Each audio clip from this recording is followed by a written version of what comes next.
फंस पड़ गया मामला। और ये होना तो गैप अप के साथ ही था। देखिए चाइना में क्या हो रहा है ये खुद चाइना को नहीं पता होता, तो हम तो यहाँ बैठकर क्या पता करेंगे। और एक हमारे यहाँ पे एक मंत्र है ना कि इंसान अपने दुख से ज़्यादा दुखी नहीं है, लेकिन दूसरे के दुख में थोड़ा सा अपनी खुशी खोजता है। तो चाइना की जब जब चाइना में प्रॉब्लम आती है, इंडियन मार्केट एक्चुअली अच्छा करती है। एक एल्गो ट्रेड प्ले आउट होती है एक, तो उसके लिए देखिए मैं एक चीज़ कहूँगा आशीष, मेरे लिए ग्लोबल क्यूज में सबसे इंपॉर्टेंट जो चीज़ मैं ट्रैक करता हूँ वो है यूएस बॉन्ड यील्ड, क्योंकि सारा का सारा दारोमदार जो है मार्केट का, फंड फ्लोज का, वो सारा का सारा आपको यूएस बॉन्ड यील्ड बताता है। तो कल एक बहुत इंटरेस्टिंग चीज़ हुई, इक्विटी मार्केट तो ट्रेड नहीं कर रही थी, लेकिन बॉन्ड मार्केट तो कंटिन्यूसली ट्रेड करती हैं। तो यूएस बॉन्ड यील्ड में लगातार गिरावट आ रही है। जो 10 ईयर की यील्ड है अब वो आ गई है 3.67% पर, और उसकी पीक थी 4.34%। 10 ईयर की जो यील्ड होती है यूएस में वो करीब करीब आपको 70 से, जब एक बेस बनाती है तो 70 से 80 बेसिस पॉइंट के जो फेड फंड का पीक रेट होता है उसके डिस्काउंट के हिसाब से वो ट्रैक करती है।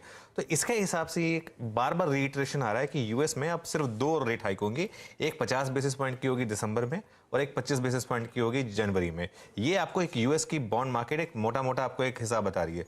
और डॉलर भी काफ़ी बिनाइन है और ब्रेंट क्रूड भी काफ़ी बिनाइन है। तो ये सारे के सारे फैक्टर्स जो हैं एग्जैक्टली अब अलाइन कर रहे हैं इंडियन मार्केट के साथ। जो इंडियन मार्केट को चाहिए था एग्जैक्टली वही हो रहा है। ये गोल्डीलॉक्स सिनेरियो है कि अगर क्रूड गिर रहा है, ये बाकी की रिस्क ऑन में थोड़ी रैली आ रही है, लेकिन आपकी बॉन्ड यील्ड भी गिर रही है। तो ये एक बहुत ही इंपॉर्टेंट फैक्टर है इस साल।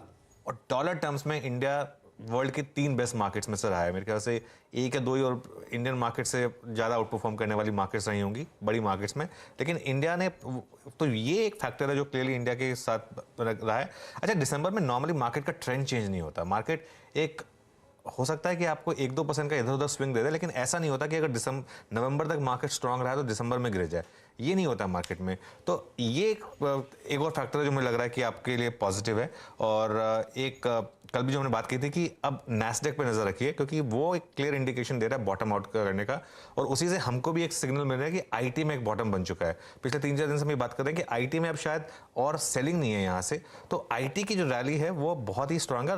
जो यूएस का डेटा है ये गोल्डीलॉक्स सिनेरियो है। अगर यूएस में रिसेशन ना आए लेकिन at the same time inflation peak कर जाए और इंटरेस्ट रेट पीक कर जाए तो वो एक बहुत बड़ा फैक्टर होगा। अगर आपका एक जो इंजन था मार्केट का वो फायर नहीं कर रहा था, जो कि निफ्टी आईटी था, कल 2.5% की रैली थी इसमें, अगर ये फायर करने लगेगा यहाँ से तो 18,600 तो खैर मैटर ऑफ टाइम, लेकिन आगे जाते हुए 19,000 और 20,000 के भी लेवल जो हम लगातार डिस्कस कर ही रहे हैं कि वो आने चाहिए। इस साल नहीं तो अगले साल तो आपको 20,000 निफ्टी पर दिखना चाहिए। वाह, ठीक बात है। अच्छा, मैंने